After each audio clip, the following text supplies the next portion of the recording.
Look at me. I'm a big dumb orc. All I know how to do is get mad and hit stuff. That was uncalled for. It was just a joke. Orcs are not mere brutes. It's an unjust stereotype, and I will not stand for it. Unjust stereotype, huh? Look at me. I'm a fancy dungeon master who wrote a 1,000-year history for my campaign world, but forgot to prep for tomorrow's session. Well? I'm still waiting for the unjust stereotype.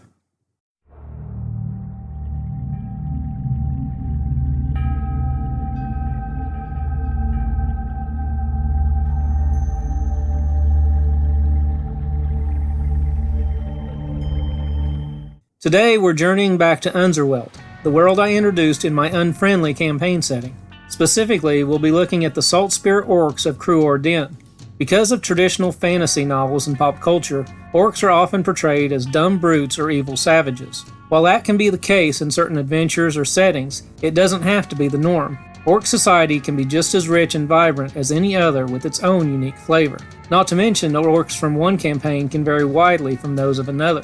One aspect of orc culture that tends to be universal is the importance they place on strength. Yet this can be strength of body and mind, both of which are embodied by the characters in this episode. Overcoming hardships is another theme that factors heavily into orc culture, and these orcs are no different. So prepare yourself for adventure as we head into the lives of the orcs of Cruor. When the first orcs made their way into Sentinel Woods, they were astonished by the variety of game to be found in these lands. But it wasn't long before they crossed paths with the already established hunters in the region. Despite the size of the massive forest, the orcs wanted territory they could call their own. This led them north into the Zwergenhof Mountains. Yet these snowy peaks had also been claimed, and the dwarves who lived here were unwilling to allow the orcs to settle in their lands. And so they continued their journey. Traveling west, they came to the vast, unpopulated Salt Flats, but soon they realized why this territory lay barren. The scouring winds and desiccating minerals sapped the strength from their bodies, forcing them to move on. But between the flats and the mountains was a network of twisting canyons, rugged yet defensible. They settled here, marking their new home with a single spear jutting from the cracked earth. And so the Saltspear tribe was established in the region they called the Crags. But the challenges for the tribe weren't over yet. After settling in these twisted lands, the Saltspear orcs began to notice a strange transformation in some of their members. Some of their hunters grew monstrous features, became more aggressive, and attacked other members of the tribe without provocation. The tribe's shamans sought an explanation for this behavior, eventually discovering hints of an ancient shrine dedicated to a sinister god. The curse of this blood god shrine still permeated the region, altering those who remain in the area for too long. Now the tribe fights to remain true to themselves in body and mind, though the influence of the forgotten deity persists. While outsiders were once shunned by the Saltspear orcs, they are now welcomed in the hopes of aiding Cruor in stamping out this ancient evil before the entire tribe falls to its dark magic. And so the search for the cursed shrine of the blood god begins. Navuro is a shaman of the Saltspear orcs, aiding his people with healing magic and his knowledge of the elements. Though he was only the religious leader of the tribe at one time, he has since become their chieftain. When the previous chief came under the influence of the foul artifact hidden in the crags, Navuro used his magic to stop the marauding orc warlord, ending his life to protect the rest of the tribe. The new chieftain has since found an herbal remedy to temporarily protect the tribe from the corrupting influence of the artifact, but that remedy came too late for one particular orc. Almost too late, that is. The warrior Garreth was once the leader of a single band of orcs within the Saltspear tribe. But when the dark artifact of the crags began turning her into a monster, her warband fled back to Cruor to seek the aid of her father, Navuro the shaman. When Garreth returned to the tribe intent on their destruction, Navuro ordered the warriors to subdue her while he administered the antidote. The medicine restored Garreth's mind, yet it had no effect on her body. Now the monstrous she-orc is the new champion of the tribe, the most powerful warrior in Cruor. Yet her deformed body reminds her of the carnage she wrought on her fellow tribe members that day, filling her with a determination to find the cursed artifact and destroy it. One unofficial member of the Saltspear orcs is Rufus Cashmere, a traveling human merchant who was taken prisoner by the tribe.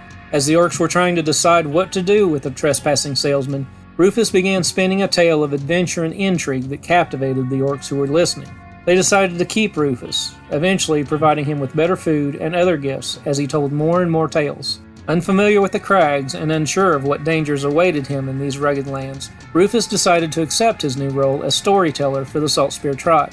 While he is still referred to by many as a prisoner, the merchant and the rest of the tribe know that he is truly an honored guest of the Orcs. Any who venture into Cruor Den will find the tribe to be gruff but accommodating. The Orcs have suffered enough loss during their time in the crags and will eagerly accept aid from strong adventurers. If your party isn't interested in joining the tribe, they may be able to trade weapons or other gear to the Orcs, who prefer to barter rather than dealing coin. Rufus, on the other hand, is happy to purchase the PC's unwanted but usable supplies. The former traveling merchant also has a few items for sale, including some advantage books, which were detailed in one of my previous videos. If your party desires to join the Saltspear tribe, they must participate in an initiation ceremony. The details of the ceremony are left to you as the DM, but may involve a particular quest given by the chieftain to prove their worth and dedication to the tribe, or facing the tribe champion in a brutal but non-lethal pit fight. Those who survive such challenges are welcomed as members of the Saltspear Orcs. Being members of the tribe is not a passive activity. PCs who join the Saltspear Orcs are expected to carry their own weight.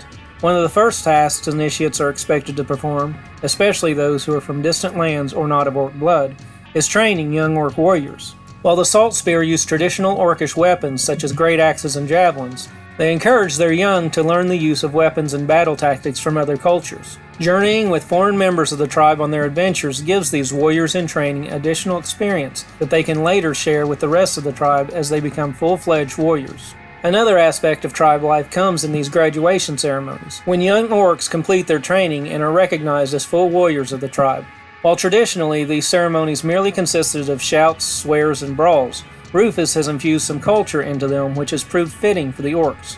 In his famous storybook fashion, the merchant now weaves an epic tale of the great warriors of old, during which time members of the tribe play the roles of these fanciful characters. Once the PCs have finished an adventure with their own Orc pupil, Rufus encourages them to participate in such an impromptu play. This functions as a skill challenge, giving the PCs an opportunity to use their skills in the portrayal of such roles.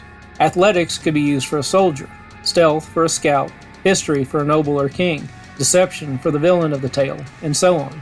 Succeeding at such a challenge will improve their standing within the tribe, while failure may earn them some menial chore for a time or even taint the reputation of their apprentice, forcing the party to make amends as they discover more about life in the tribe. Those who wish to learn more about Orc culture can offer a tribute of weapons to the chieftain, about 100 gold pieces worth. From there, the individual will be subjected to all manner of shouting and insults by the tribe in the Orc's native tongue, until they can give as good as they get. After a week of such cultural enlightenment, the individual gains proficiency in the intimidation skill, and knowledge of some cutting Orcish profanities.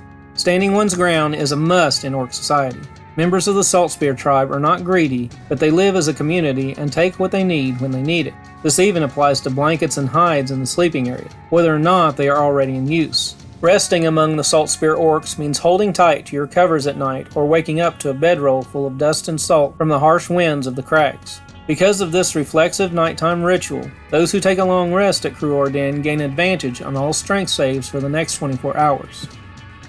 While searching for the cursed relic of the blood god is important to the Saltspear Orcs, it's not the only thing on their mind. Life continues in the tribe, and the land abounds with adventure.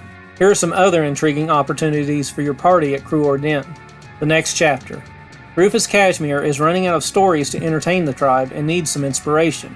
He asks the party to recover an epic tome from the dwarves of Kleinstad. However, all copies of this tome are highly prized by the dwarven people, making them reluctant to relinquish even one. The fact that they are not on friendly terms with the Saltspear Orcs isn't going to help the PCs either. Big game. The party is invited to join in on an annual hunt held by the tribe. A herd of migrating axebeaks will pass through the crags soon, and the Orcs intend to follow them. However, the real target is a lone Tyrannosaurus Rex that also hunts the herd. Will this be the year that it meets its match? Salt the Earth. Cruor Den has been overtaken by strange creatures from the salt flats, driving out the tribe. The Orcs' weapons are nearly useless against these salt elementals, and the creatures can weaken their opponents by draining the water from their body. Enchanted weapons would aid in reclaiming the den, but only by discovering the source of the incursion can the PCs prevent the salt elementals from returning.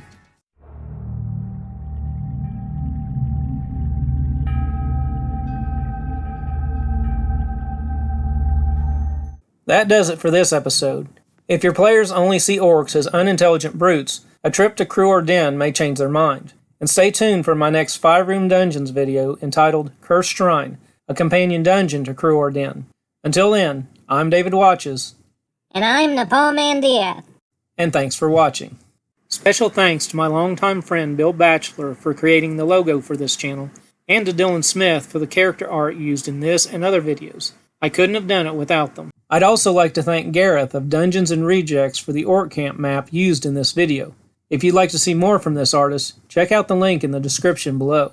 For more D&D tips, check out these hot videos.